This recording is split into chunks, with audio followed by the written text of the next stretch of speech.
कामे से न जाई। हाँ। बोल तुम्हें का काम बा? हमरा बहुत जरूरी काम बा। अरे भाई बोल बोल जल्दी बोल। सुनील भाई और राजन भाई हमारे इंतजार करत हो। एगो चीज चाहत रहला। एक चीज चाहत रहला तो दांत कहे चियारत।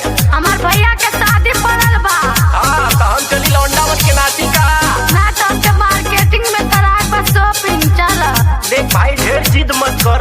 पैसा वैसा ना बा लेकिन चल भाई कोनो न कोनो उपाय लगेबे करब।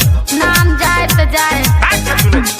चाहते हैं कि हम अपने भाई के शादी में जाए। मन सबके बढ़िया बढ़िया लोग आई देखी हम कुछ लगब ना मन। अच्छा तो का चाहिए भाई बताओ। चला सुन। आरा से उठला ले लइहा छपरा से बजनिया हो। आरा से उठला ले लइहा छपरा से बजनिया हो। आरा से उठला ले लइहा छपरा से बजनिया हो। आरा से उठला ले लइहा छपरा से बजनिया हो। गोरखपुर बाजार से जाऊ किन दया गजलनिया हो। गोरखपुर बाजार से जाऊ किन दया गजलनिया हो। गोरखपुर बाजार से जाऊ किन दया गजलनिया हो। जवन जवन तू कहबू धनिया तोहरा के दिलाइब हो।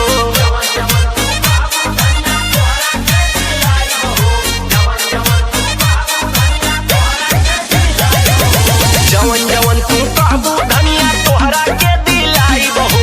दादा के तोहरा पोसल बकरिया बेच के रुपया लाइब हो।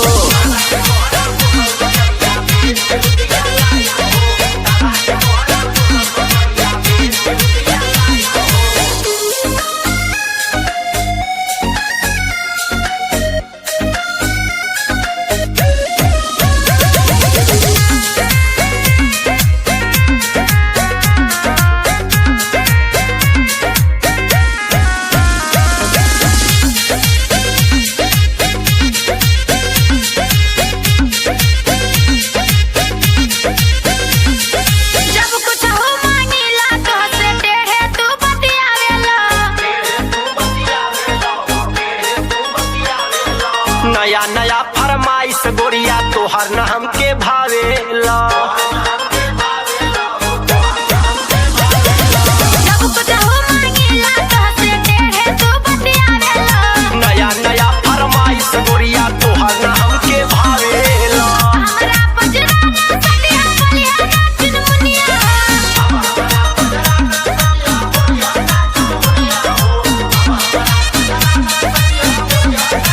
अब हमरा पजरा ना सटिया बलिया ना चुनमुनिया।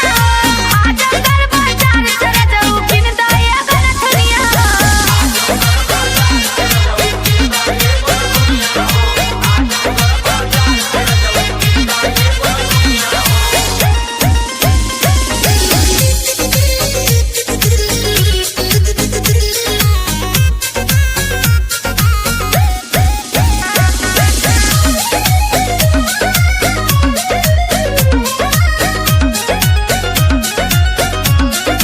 सोना के सिकड़ी दे दरबिंदर ई है बा फरमाइश हो। हम तो तोहके जानी ला रनिया इहे बा तोहर चॉइस हो।